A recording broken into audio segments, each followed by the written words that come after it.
don't know if it's smart or less stupid. Typically, most engraving is done, like most things, on the computer. So there's software that you use to create a nice, pretty sheet of music. Some people use it basically, like, you enter notes and you can basically set it up and make it look, at least halfway readable, and that's all they need. But for publishing and for more professional level work, like more of like a, whether you're doing a live show, if you're doing like a studio gig where you have to really like have everything, people are going to be sight reading where they need to have everything laid out for them perfectly. That takes a lot more time, a little more skill. So you're basically just making the music look as ideal as you can. As far as the publishing world, with the studio chart, I always have to I have to follow certain rules because maybe people will be sight reading or they're in a live performance and they have to turn the page at certain times so that they can't stop playing and go grab the page and because again notes will be missed, so you have to lay it out in a way that they don't have to worry about that. So does that mean you're leaving out codas? It's more linear? Actually, yeah, I mean it's more linear. Typically you're going to have less jumping specifically. You'll also a lot of times see what they call short pages, where there's a lot of white space on the page. Like maybe there'll be a couple of lines of music and then white space, because if there's a rest or a moment where they don't have to play, then they can turn the page. So you always want to hit at the end of they have a left page. There's a left page and a right page, like any book sort of situation. So music, most songs start with a right page. So you're going to have to turn after the right page, and then you've got two facing pages. So at the end of every right page, you want to make sure that there's some kind of a rest or some kind of or the end of a song or something, so that you have a moment to say, okay, I can flip this. It's the actual mechanics of live performance. And a lot of times if you do that, where you've got what they call a short page, you'll put a little sign that says hey, make sure you turn the page. Sometimes it's you've got to rest now, but as soon as you flip the page, you don't. You'll put a little indication just right at the page turn, turn now, or they have what's called volti subito, where it's basically VS, means turn that thing because you've got to play on the next page. I mean, that's all, again, it's the psychology of okay, in live performance and in a studio setting where people are having to record something while they're sight reading, you want to lay it out so that they have every single facet of that taken care of, so that you're enabling them to perform properly. Typically when I'm, the projects we've done here, I've actually taken same principles I was just talking about with physical pages, and I use the same principles because, it's the same reasoning. Even though they're on an iPad with a foot pedal, there's still the sense of they need to know when certain things happen. But yeah, I shoot them a PDF either before the session or as soon as I can, and then they put that into their iPad and just it's automatically set up to turn the pages for them, at least if they have connected it properly, a little Bluetooth action.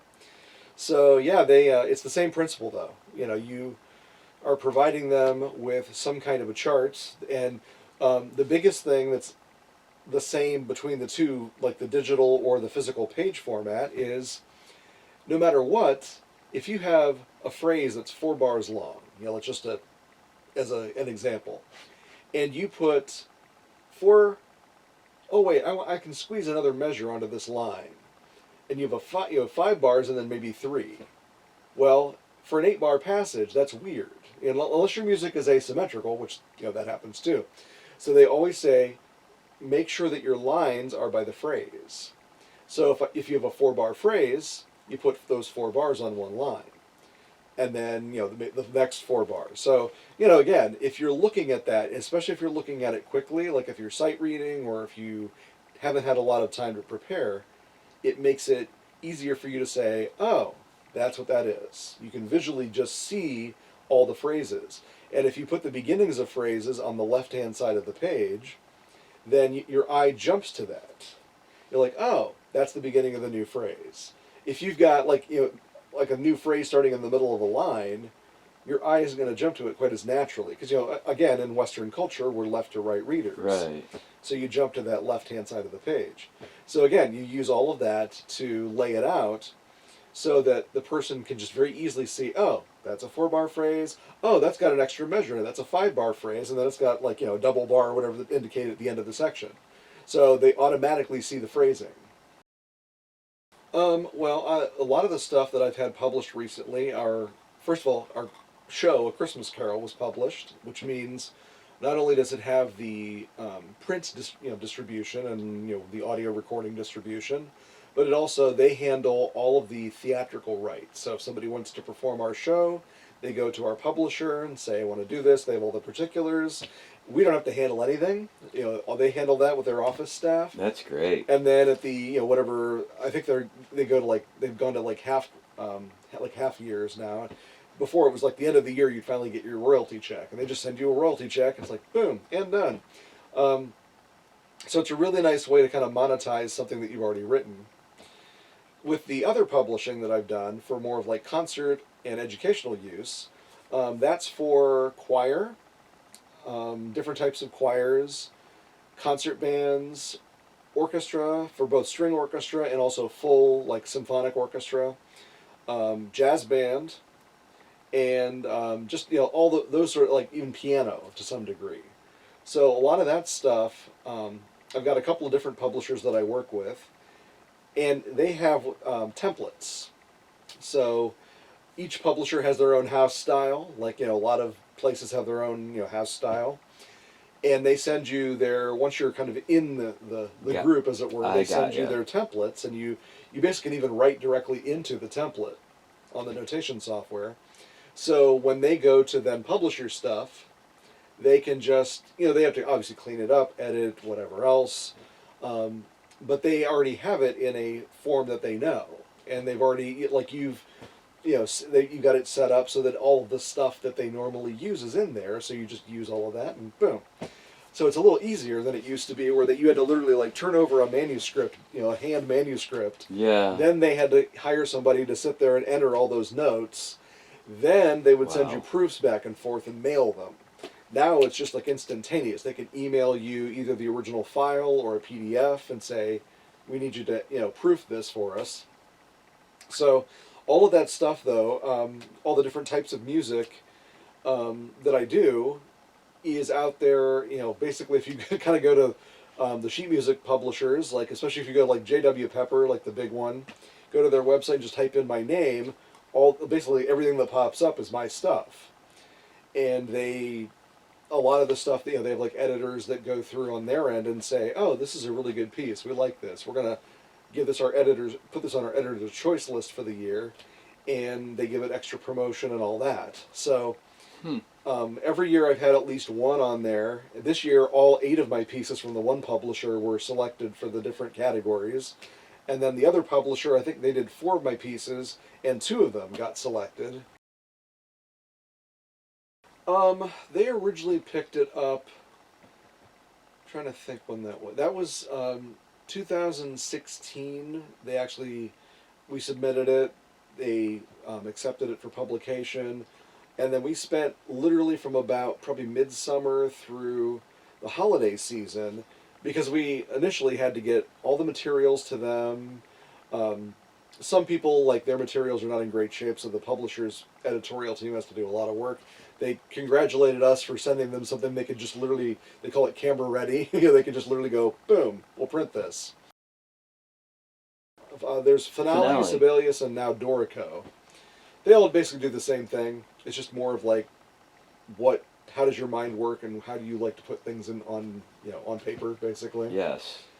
I use Finale just because I know it really well. I've used it for several decades now, and it also allows you to customize a lot more, which I like. You can really fiddle with the layout a lot more. Is it Mac friendly? Oh yeah, it's both platforms. So, are you sort of Mac dedicated now, or do you use both? Or I use both. I heard God can forgive you for that. I mean, for a lot of like school, for recording, all those sort of things, I'm very Mac dedicated now. Sure. For some of my other stuff, I'm still, because you can, kind of as you get components and whatever, you can kind of trick out PCs a lot easier. particularly with things like adding memory and whatever else. It's just obviously a little quicker to do that, Sure. and less expensive in a lot of cases. I use my PC primarily for Finale because they're like different versions, like the two different platform versions, have their eccentricities in each version. Sure. I just know the PC one more. Right. So they've made the studio RON friendly. They did. Or should that be RON proof? Yeah. That's probably better. More accurate. But no, I have a Stream Deck as well, which really helps with the whole, consolidating and getting those, like, especially like if you've got a constant task you're doing, just like, boop. Isn't it wonderful? Yeah. Such a good idea. Well, and it's like anything, any piece of software is going to be so complicated that even if you know it really well, there are still things that you're going to be like, I've been using it for how many years and I never knew that one thing that could have saved me all this work. It's like there's always some component, and you find that you just didn't know it was buried in a sub-menu, and you're like, well, I'm an idiot. I should have been using this the whole time. Yes, exactly. Because, just software by its nature, is complex, and, music in particular is complex on its own. So you'll learn as you go, and then it's like, oh, I still don't know everything. Do you recall the very first time you and I worked together? Was that the thing for Amanda? As hard as I try, I cannot fool this man. It was. One of the things that I've always tried to embrace, because I didn't really understand it until I got older and could understand it, I grew up in a very musical home. We didn't have to worry about like learning to sing harmony. We just did it. My parents both sang to us. We learned, all of us can sing. We can sing. We can harmonize with each other, because we were just around it so much. So it's like we kind of had that kind of homegrown approach. But then we also learned about music, and like I was in band. I was in choir. Obviously went to school for it then. And I think because I also I play by ear, but I can obviously I then also write down stuff. I think I can appreciate both sides of the fence. There are great musicians that are completely homeschooled, have no musical education whatsoever. They just whatever reason it clicks with them. There are also really great musicians who also take it like to that other level and say, I also want to do this other thing with it, and so they get their education, whatever. And I think ultimately you have to be the best you can be. Like whether you can truly combine it or not is up to the person and what they want to do. But if you can combine elements of both, or at least have a vocabulary in common, you can say, Right. oh, I want this thing. What is this thing? Right. And the person you're working with, you can trust enough. They can say, oh, you want this. So and you find like that common ground to like meet even just in terminology. So. I feel that I agree with you that there's intimidation on both sides. So, because we put up those walls and we get defensive when we feel intimidated, it's harder to break the ice initially. So, my feeling is always going into a situation like, hey, what do you need? Like, musically, what is it you want? Of all people, my old band director from high school, he's now a music director at a church in his retirement. And a member of the congregation wrote this song that they wanted to use for a particular thing. The guy recorded just your typical at-home demo. It's just him, some recorder sitting there on the table with an acoustic guitar, and can't write it down, can't write vocal parts. And the guy wanted to the band director wanted to use it as a choir number.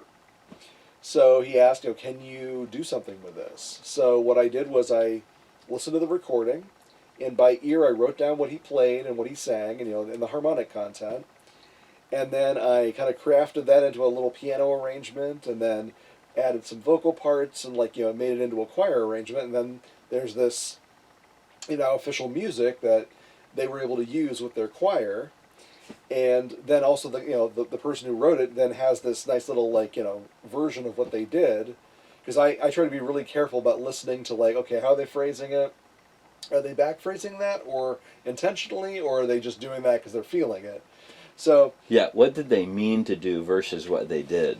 so at any rate, I basically then tried to fuse those two worlds together. Because in order for something to be used with more than, say, a handful of people, Hmm. it needs to be in a tangible form of some sort. One of my favorite stories that I tell about Old Golden Gate is I'm going to get a t-shirt. yeah. You can start to develop, know your own piece, learn what your piece actually is. It doesn't matter if you know the theory behind it or know all of the stuff, because that's not the important part. The important part is just knowing, okay, if it's just going to be me, I could do this any way I want. But if I want a drummer, if I want a bass player, if I want a, whatever, a string section, whatever you're going to do with it, everybody else needs to be able to figure it out too. That's absolutely it. And the terminology doesn't matter, but it matters that you know it enough that you can say, oh, there's a thing here that you should know about, and you find a way of communicating that thing. And having everything, with this is I always tell my students this at Kent Stark. My theory on anything creative is structure first. Because if you understand the structure that you're creating, when you start to fill it in with all the decorative stuff, or even like some of the, you have like your basic skeleton, and then you kind of fill it in with other stuff, and then you add the decoration on top. If you don't have a good foundation, it's going to fall apart anyway. So, get down to the grassroots of what you're doing and say, here's my bare bones thing.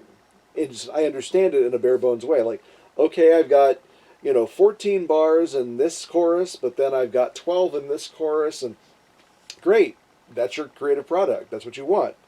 But know what it is. Like, know that this chorus doesn't match this chorus. Cool. Right. Now you know it, and you can say to the drummer, hey, you know what? This is plus 2 bars, or short 2 bars. That's right. And you can kind of say that in a way that makes sense to them. Right. So it's just, again, it's a matter of finding your own terminology, finding your own way of comprehending it, without worrying about whether you know all the fancy words, because fancy words are fine, and we can call this keyboard could be called any number of things, but it's still just it's a keyboard, and it has its thing that it does.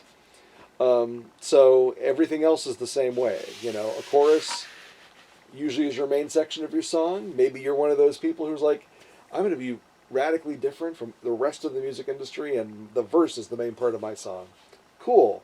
Know that, though. Right. That's right. Understand that. Right. So you can articulate that to other people that you're working on your music with.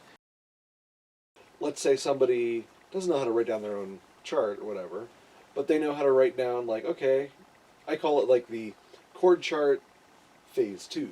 Yeah. You can write out basically like, you take whether it's manuscript paper or just notebook paper, and bar it out. Like, figure out, okay, there are 4 beats in this bar, and if you don't know how to do it, like somebody else could, Sure. like if you've got like a friend or one of your band members, if you got a band, can say, oh, there are 4 beats in this bar, and you know that you got G for those 4 beats. Great. And then you kind of like create, again, it's like a chord chart with have lyrics for reference and then your chords, but also know like, okay, here's my phrase structure, or even just like, if you can't do that, even like just creating like, okay, I know we got verse, chorus, and like writing down your basic roadmap can help people. Just having, and like you said, in the technology there are so many ways to, you put in little markers, you put in your like your headings basically, and any way that you can make it possible for other people to grab onto what you're trying to do saves you time, saves you grief and tears. If you really want to take advantage of the time you're like in a space like this or whatever, you want to be using that time creatively and constructively, instead of everyone going, oh, I don't know how this goes. Mm-hmm.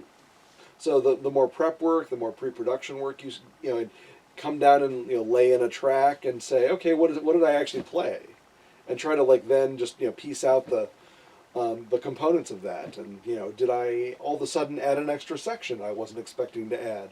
Okay, cool, but that's what it is.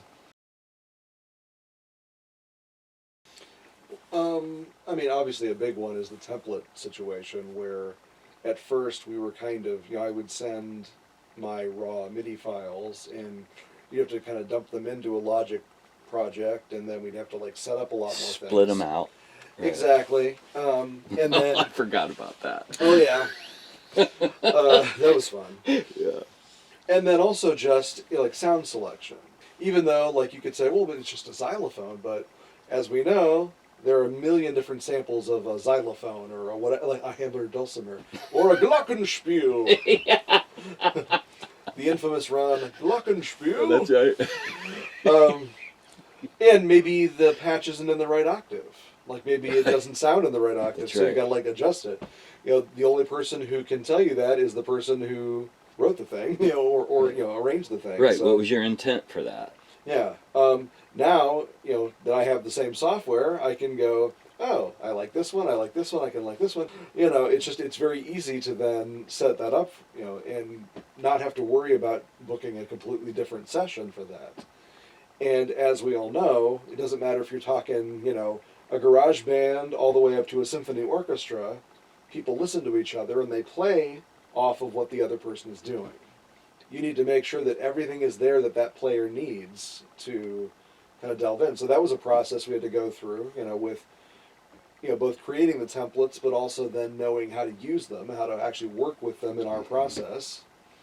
Even like things like the tempo maps, having to like make adjustments for those, and things like click, how much pre-roll do you need? Well, not very much, and sometimes even, if you remember the infamous holds, like where we've got, in musical terminology, it's called a fermato. Mm-hmm. Little bird's eye where you're like basically holding in time.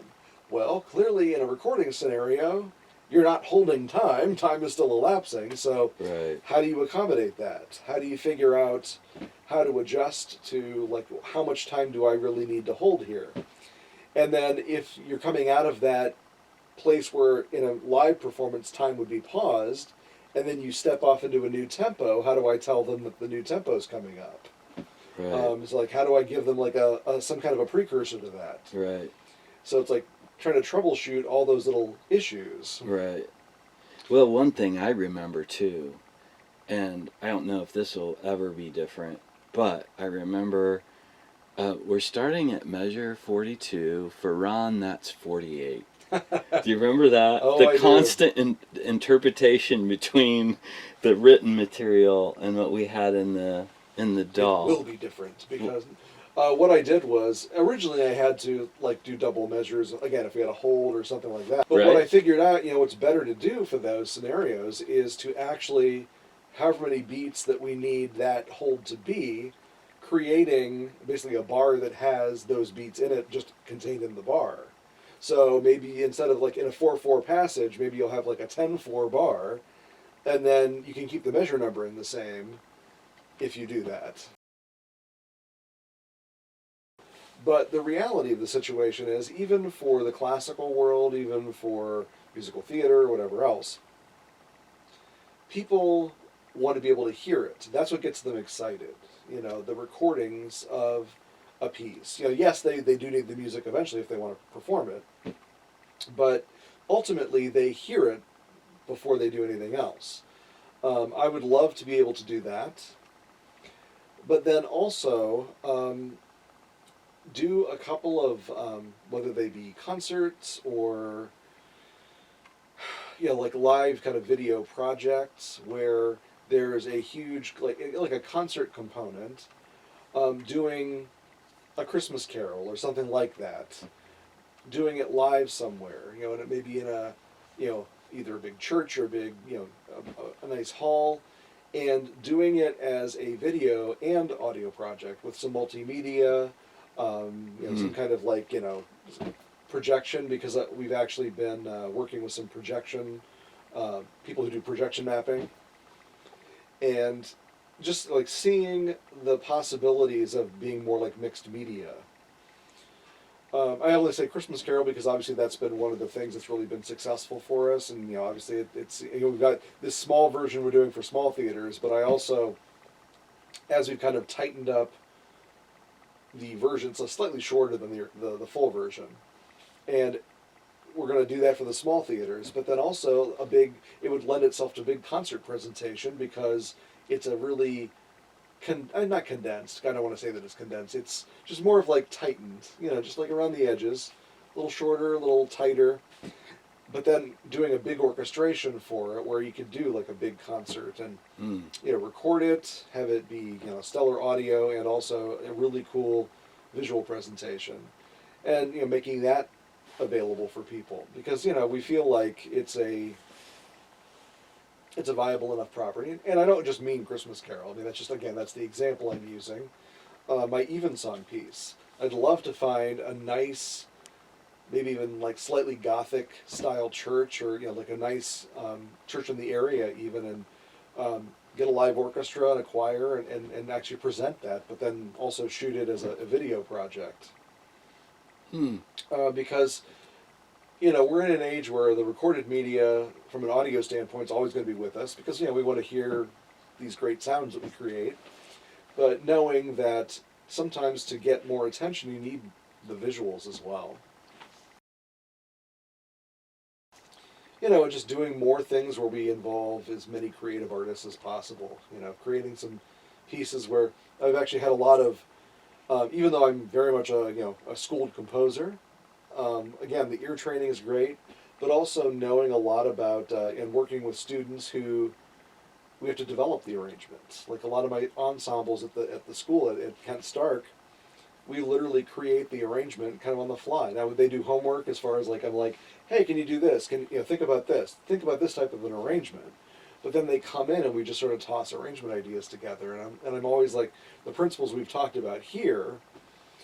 I said, well, if you just lay down a bunch of tracks and you're trying to figure out then when you mix it, like, okay, what should be more prominent, you're going to have a long mixing session because you've got to sit there and every single moment you've got to figure out what's interesting.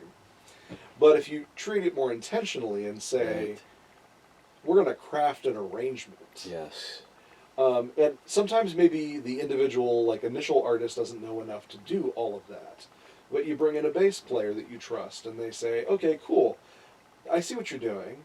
What if I did this? And then you kind of you sift through ideas that way. So then you're laying down not just a bass line, but also something that's coherent and it has a function. It has like a reason for being there, and it makes the track interesting. And then the drummer, everybody, even like guitar parts. Too often it's like just it's an all skate, I call it, where everybody's playing over top of one another.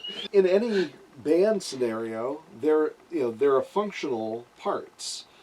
Someone has to play the rhythm part. It's not going to be really exciting, but they've got to play that rhythm part, and somebody's got to play. Maybe there's like some cool harmonics that they're going to play over top of that, and maybe then somebody else has this other neat little line, and you create things that work with each other. And sometimes it's just a matter of trying stuff out and then figuring out what works. But you want to get all of that figured out and create a very intentional, functional arrangement so that then when you're in the mixing session, you can worry about making it sound as good as possible, not, oh, this track's kind of dull. Can we lift this up here just to because that's kind of interesting. And you're not trying to play fix it or trying to play the game of, what can we do here? It's more like, this is our track. Yep. Now we just make it sound as pristine as possible. That's right. You're serving the conversation. Yeah. And then sometimes you're like, you know what? It needs another thing. Great. Then you lay down that other thing and you bring it into the mix. But again, that's communicating, whatever terminology you need to use. That's bringing in musicians that you trust and are capable of doing what you need them to do. I mean, it has to be a combination of both. That's right. And then just, having a good set of ears. Part of that's your engineer, whoever's running the board, can be like, hey, that's not really it's not landing right, or there's some weird frequency stuff going on here. We need to maybe lift that up an octave or lift that up a little bit. You treat it as a collaborative thing, because none of us works in a vacuum. As much as I could, write a piece and then say, here, play this, there are many hands that I always have somebody else proof it, and I have somebody else say, look at the piece and say, does this work? Is this, am I not hearing something here? And then, the collaboration with the musicians who are playing it, they all bring their own stuff to the table that many times elevates it even further than it would have been. Mm-hmm. So none of us is like an isolated artist. We're not in a studio somewhere throwing paint at a canvas. We are creating a musical art that, by its nature, has to tie into other people. That's the nature of music in general. You always say it's the conversation. This instrument says a thing, and this. I actually watched the master class with Hans Zimmer. Yeah, I mean he even says everything is a conversation. Somebody an instrument asks a question, somebody else has an answer, or maybe another question. It's right. Everything should be conceived so that there's a logic to it, and Right. like you said, part of it's a frequency range thing. But I also don't sit there and think. I'm not so technical that I'm thinking, oh, frequency range. I just think of the arrangement. You know the instruments. That's the thing. I mean, you know what their characteristics are. You right. know where they're going to sit, who's going to blend well with, if you put them in the same range, who's going to blend well with each other. So, yeah, you have to really work on that, because if you do it well, it does that. The mixing process isn't a matter of, it's more of, how do I polish this and lock everybody in and place them, rather than how am I going to, as you said, thinking of it I've got so many tracks, how do I do that? Right. It becomes really comparatively easy. Also, my big philosophy on a lot of things is, no matter how schooled you are, you never lose the thrill of discovery. Right. So right. even though I map it all out, sometimes even I'm just like, oh, that's really kind of cool. That I wanted that to cut through, but it's cutting through even better than I thought. It's like when you get to the stage of with live instruments, it's not good. There's always a surprise. Not necessarily like a oh my god surprise, more like a oh that's really kind of cool. I have to remember that locked in even better than I was picturing in my head, because MIDI doesn't do that. Mm-hmm. MIDI is great, and we all use MIDI, and it's fine, but by itself, get surprised. Right. It's more of okay, that's what I thought. Yeah.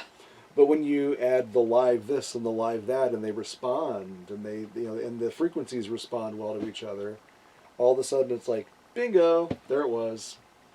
So I'm always constantly either taking mental notes, right? Sometimes I'll even write down a little make sure to use that again. Just yeah.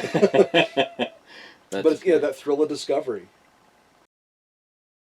Again, whatever your measure of success is, maybe you won't monetize it to the nth degree, but creating something that you'll be like, that's a statement I wanted to make, and now it's in a tangible form. I think at the end of the day, that's what's going to give you the most satisfaction. I mean, I'd be perfectly happy if I just had, the same, kind of stuff happening where it's that is a project I absolutely am proud of. Right. And, when I'm gone, that's going to, still be around. People could say, yeah, he did that thing. Not like John Williams, who's 90 now and has done a million things, but not even on that level. Just on I know what he was saying there. I know what he was saying, with that moment. My mom gave me so much, and and I was able to give back to her. Sure. Just okay. She played on the piano and recorded this little thing, and then I took that and as I said, I transcribed it, and then orchestrated it for a much larger, for an actual orchestra. And being able to realize that for her and let her be able to hear her music like that was just so great, because she had never been in a situation. I think she had heard my stuff, she had heard obviously other things, but just hearing her own stuff kind of blown up and magnified like that. I don't think I told you yet, I did a thing. It's not even a step further than having that recording of her stuff. I thought, her desire was always to have a published piece. So one of my publishers, I thought, I'm going to take, it's that one song she did on the CD, that I Thank God for America, has the choir and everything. I thought, that's a nice little catchy melody. I'm going to take that and turn it into a march for concert band. And I'm going to work on that, see if I can get that published. So this year, last month, my one publisher brought out her piece. It is, and her name is listed as the author, and then I'm the arranger. Oh, wow. So Mom has officially, like, a published piece. I wish I could have done it while she was still here, but it's one of those things. I didn't have the, the clout, if you were, to be able to like do that. But Right. so she's now got a piece on the market. Obviously because it's my mom, it's even more special. But it's just like enabling people to do stuff that they can't do on their own, like taking their work and saying, "I'm going to lift you up. I'm going to like try to do what I can do to like push it to a different level."